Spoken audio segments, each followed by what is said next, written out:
Welcome, everyone, to Family Talk. It's a ministry of the James Dobson Family Institute, supported by listeners just like you. I'm Dr. James Dobson, and I'm thrilled that you've joined us.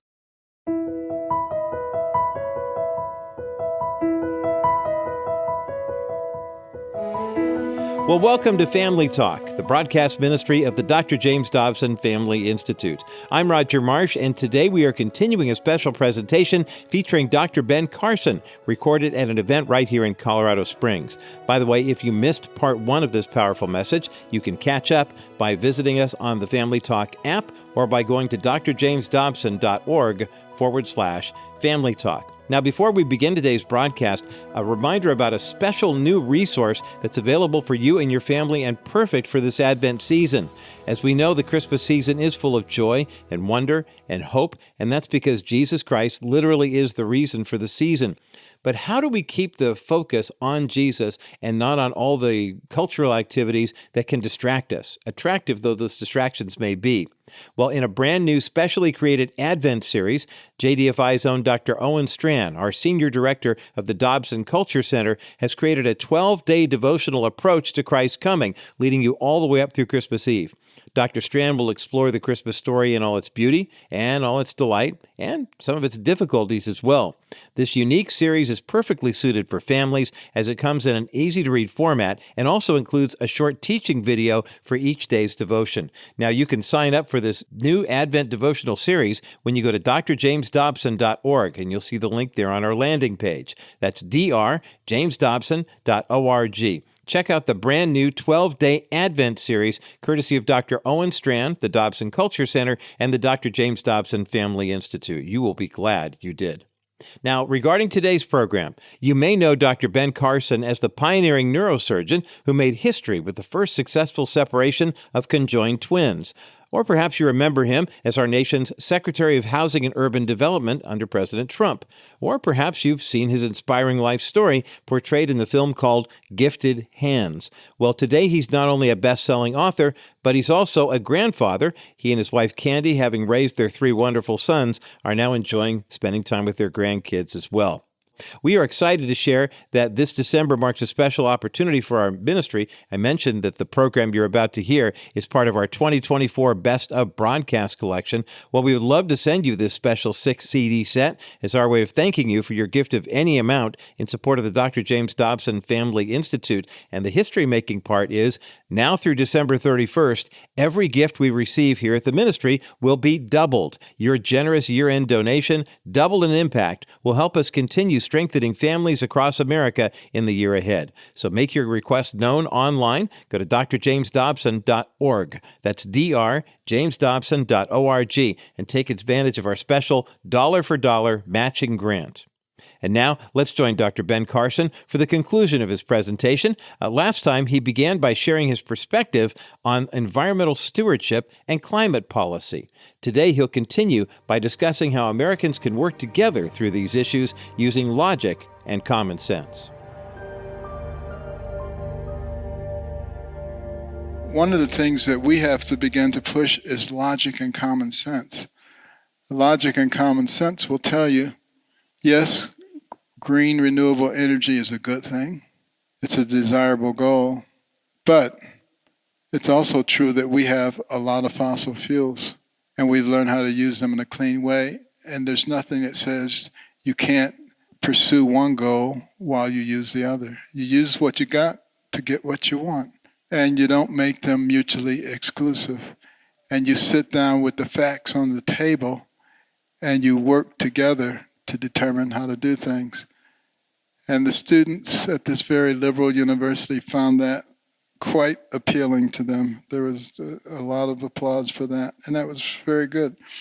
And I think that's one of the things that we have to recognize, that we, the American people, are not each other's enemies, but we're allowing people to manipulate us and to drive wedges between us on the basis of race, age, income, political affiliation, religion, gender.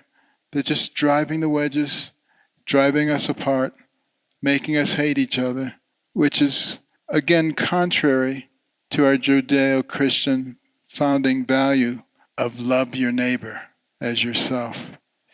And we've gotten to the point where we hate people who disagree with us. We want to cancel them. You want to make life difficult for their families. That kind of hatred, where does that lead? It leads to the same situation that we see going on in Israel and Palestine right now, where people just hate each other and want to destroy each other. That's the direction that we're moving in. And I think we all have in our sphere of influence the obligation to stamp out that kind of hatred and encourage people to engage in dialogue. Think about it on an individual level. When people are engaged to be married and how they just talk to each other all the time, and they want to be around each other and they want to touch each other. If they're not around each other, they're on the telephone to each other, talking all the time. Before they get divorced, they don't talk to each other. And the next thing you know, their spouse is the devil incarnate. That's what happens when people refuse to talk to each other. I also encourage young people to look seriously at marriage and to understand marriage. You know, marriage is like taking two pieces of sandpaper and rubbing them together. You know, they come from opposite, sometimes environments, very different places, and now they're under the same roof, in the same bed, always together. That can cause a lot of friction. But if you keep rubbing those sandpapers together, what happens? They become smooth. You just got to stay in there long enough for it to be smooth. And what a difference it makes. And a lot of young people don't understand that. As soon as there's a little bit of friction, they're ready to jump out of the situation. We need to talk to the young people in our spheres of influence about marriage and how incredibly wonderful it is to have somebody that you can always count on, who's always in your corner, who is tremendous comfort. There's nothing quite like it. It's a little piece of heaven that God gives us on earth. We just have to cultivate it the right way, use it the right way. I remember before I got married, when I was a senior in high school, or a senior in college, I said, it's time for me to stop resisting relationships. So I said to the Lord, please let the next relationship be the right one. And it was. And he gave me candy, and we've been married for 48 years now, and it's been a wonderful marriage. And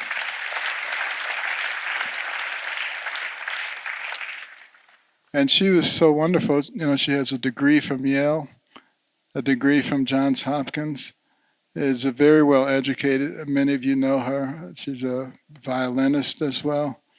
And with all of that, she was willing to be a stay-home mom, raise our three sons. And some people sort of denigrate that role. But they've all turned out to be very successful young men, largely because of the fact that she was willing to do that. And while she was doing that, she started the Carson Scholars Fund. She did all the talking to the lawyers and the superintendents of schools, did all the paperwork. We have a big staff that does all that now, but she was doing all of that by herself. And, you know, there are a lot of women who don't necessarily take a job in the public sector, but who do amazing things behind the scenes. And, you know, you need that combination. It makes a big difference in terms of whether one is going to be ultimately successful. But one of the things that stops so many of us in our sphere from being as effective as we can is fear. We're always thinking about, but what if this and what if that? What happens? I remember when I was a youngster, I had a tremendous fear of dogs. It affected my life. I would be on my way to school, and I would almost be there, and there would be a dog, and I would have to go all the way around the block, and I would be late for school. And a little diminutive man helped me when I was 8 years old. He said, dogs won't bother you if you're not afraid of them. Just ignore them, and they will not bother you. I said, are you sure about that? He said, absolutely, I guarantee it. Well, feeling empowered, I said, I'm going to try this out. So there was a dog down at the end of the block who was very vicious. Nobody liked to go down there. I said, I'm going to go down there. And I went strolling down there very confidently, and the dog saw me, and he perked up, and he said, my goodness, dinner is being delivered. And he came running after me, barking and snarling, and I said, this was a mistake. And he ran right up to my leg and sniffed it, turned around, walked back to the porch and laid down. And I never had another problem with that dog. He never came after me again. He would go after other people, but he wouldn't bother me because I wasn't afraid. You know, isn't the devil the same way? It says, resist the devil and he will flee from you. We need to think about that. But where do we get that courage? You know, when I was a resident, one night I was on call, and it was a time of a neurosurgical meeting, so all the attendings were out of town at this meeting except for the one that had been left behind to deal with emergencies. And a young man was brought into the emergency room who'd been severely beaten with a baseball bat. His brain was swelling. He was unconscious. The CAT scan showed hemorrhages in his brain. There was only one way to save him, and that was to do a dangerous operation in which you took out part of the temporal lobe and part of the frontal lobe to create space in the skull. I had seen such an operation before, I'd never done one, but it didn't matter. I had to have an attending anyway, so I called for the attending and couldn't reach him. And the nurses called for him, couldn't reach him. Paging operators called for him, couldn't reach him. No one could reach him. The young man was dying.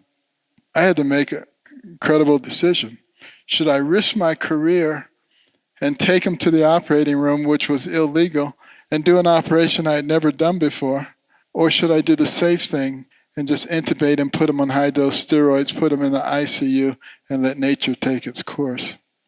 And I prayed to God, and I asked God to give me the wisdom to know what to do. And as soon as that prayer ended, I felt complete peace. I knew exactly what I had to do. I had to take him to the operating room. And everything came back to me. The operation was very successful. And today that young man is a child psychologist helping lots of other people. But interestingly, I never got into any trouble. In fact, I was praised for doing the right thing and making the right decision in a difficult situation. Of course, if the operation hadn't turned out well, that'd have been a different story. But you know what? The Lord never asks you to do anything and leaves you in the lurch. He's always going to be there for you and provide whatever is needed in order for you to be successful. But we have to be courageous as we face the things around us.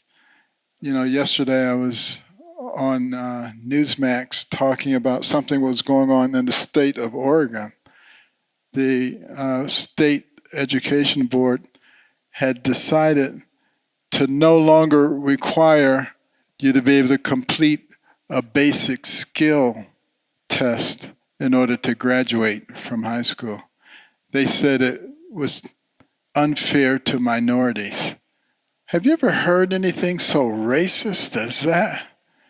I mean, dumbing down things like that and saying that these people are too stupid to be able to complete. The real problem is the way that they teach in schools. You know, in Baltimore, Project Baltimore, they followed students in 23 public schools, elementary, middle, and high school, for competency in math. Out of more than 2,000 students, there was 0 able to perform math at grade level. Now, obviously, all of those students are not stupid. Obviously, there's a problem with the way that they're being taught and with the school system. And we have to be people who advocate for those kids, for those students. What a lot of people do is just take their kids out of the school. They homeschool, which is good, or they go to private school, which is good. But we also need to recognize that we only have 330 million people.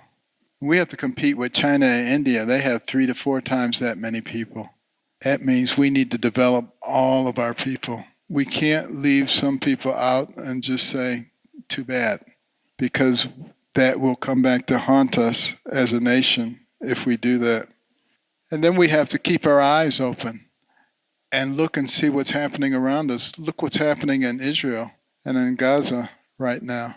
That's a harbinger of what's going to happen here, because we've had open borders for 3 years.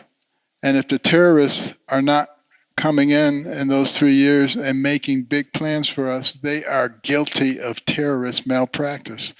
And I'm sure that they are doing that, and that we are going to see the fruits of our stupidity in the very near future.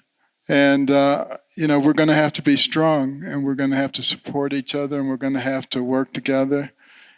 And we're going to have to work very hard to make sure that we get the kind of people in office who actually care about our country, and who actually have the intellect to understand the complexities of the world. When you look at Ukraine, I was asked at UNC, about the situation with Russia and Ukraine, and, about Gaza Strip and what's going on there, and how would you solve that problem?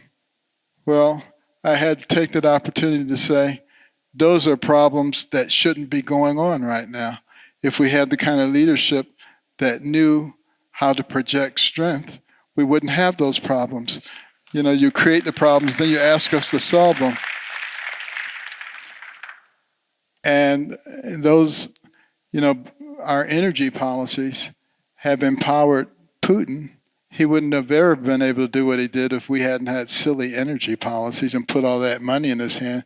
And right now, all he has to do is continue the war by attrition, to waste all of our resources and to waste our money. He can go on forever as long as we have this kind of energy policy, which is why we need very much to all be involved in the political process and your sphere of influence, to make sure we get the kind of leadership that actually understands business and understands policies and understands fairness and understands that you have to take care of your own country and your own people. Doesn't mean that you can't lend a helping hand to others. Candy and I were in Europe a month ago, and we're talking to some of the Europeans, and it was interesting hearing their perspective on us. First of all, they said, our leadership is a laughing stock. But they also expressed great concern about what's happening to our country, because they said that their own safety and security was dependent on ours. And if we went down, who was going to protect them? Who was going to ensure stability in the world? So it's a much bigger issue than we think. And that's the reason that we developed the American Cornerstone Institute. When I finished my stint at HUD, my intention was to retire, because I had failed retirement the first time. And I said, this time I'm really going to be able to retire. But I realized within a few weeks that the direction of the country was such that I couldn't have any fun playing golf and cruising around the world. So we formed American Cornerstone, which is a think tank / do tank. That was the name that Glenn Beck gave it, because we actually do stuff, not just think about it. But thinking about those cornerstone principles that made this into a great nation. We didn't become a great nation by coincidence. It was because of the things that we believed in, like our faith that taught us how to relate to each other, liberty, freedom to live the life that you wanted to lead, community, being able to work together, understanding the concept of the common good, and life from the womb to the tomb. And then we have a pediatric component called the Little Patriots program, in which we teach the children the basis of our belief system and our true history, the good, the bad, and the ugly. The fact of the matter is there's a lot more good than there is bad and ugly. We have people who extract the bad and they try to build everything around that and say what a horrible place we are. If we were such a horrible racist country, why are so many people trying to get in here?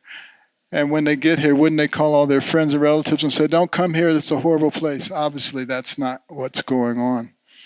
And we also have an Executive Branch for America program in which we have an online course that teaches people how the government works. Right now, 90% of federal executive branch workers are leftist. So we put together the Executive Branch for America program, online training. You can get certified free of charge, as is the pediatric program. We have the state of Alaska 2 months ago adopted our Little Patriots program as part of their official teaching program for the state. There are a number of other states who are considering it now, including one of our largest states. And interestingly enough, the progressives in that state legislature didn't want to do this because they said, American Cornerstone, they're conservative. And they analyzed the program, and they finally came back and said, we can't find anything wrong with it, so we're okay. Because we tried to be unbiased but truthful. But we're the ones who really have the responsibility to occupy until he comes. And just remember who we are as a nation.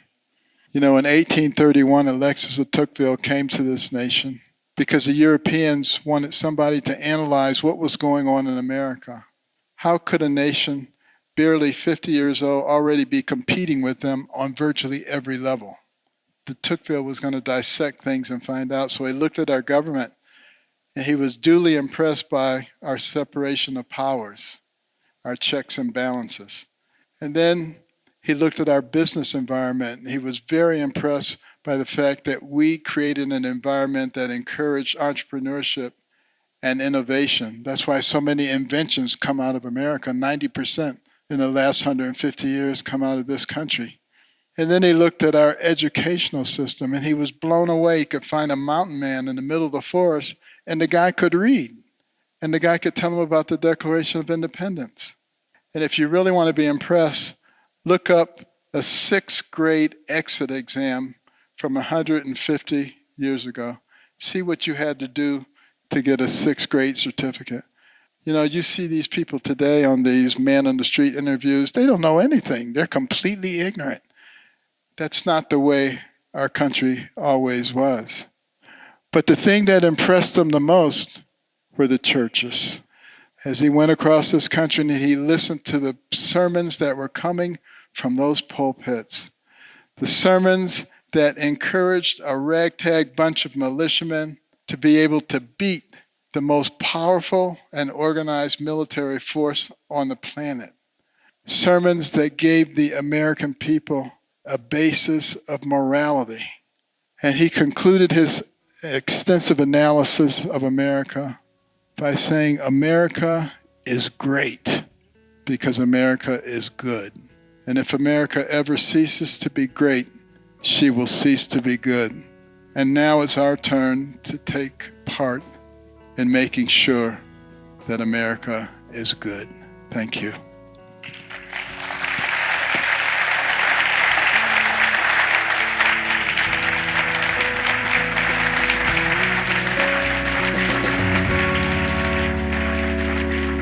Well, what an inspiring message today from Dr. Ben Carson here on Family Talk. If you missed any part of our discussion, including part 1 from yesterday's program, remember you can always catch up when you visit us online at drjamesdobson.org/Family Talk or by using the Dr. James Dobson's Family Talk app.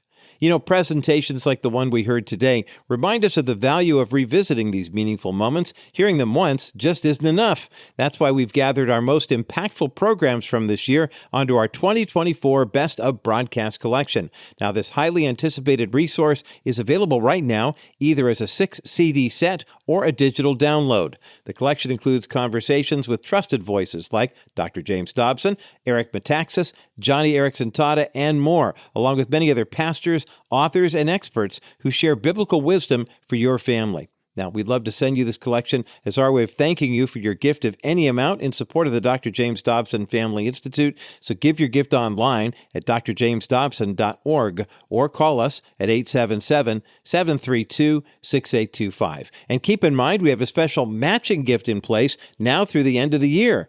Every dollar we receive in support of the ministry at the JDFI will be doubled dollar for dollar all the way through December 31st. So make your best donation today online at drjamesdobson.org, or if you prefer, you can mail your tax-deductible contribution to the Dr. James Dobson Family Institute, P.O. Box 39,000, Colorado Springs, Colorado, the zip code 80949. Well, I'm Roger Marsh, and on behalf of Dr. James Dobson and all of us here at Family Talk, may God continue to richly bless you and your family as you grow deeper in your relationship with Him. And be sure to join us again next time right here for another edition of Dr. James Dobson's Family Talk.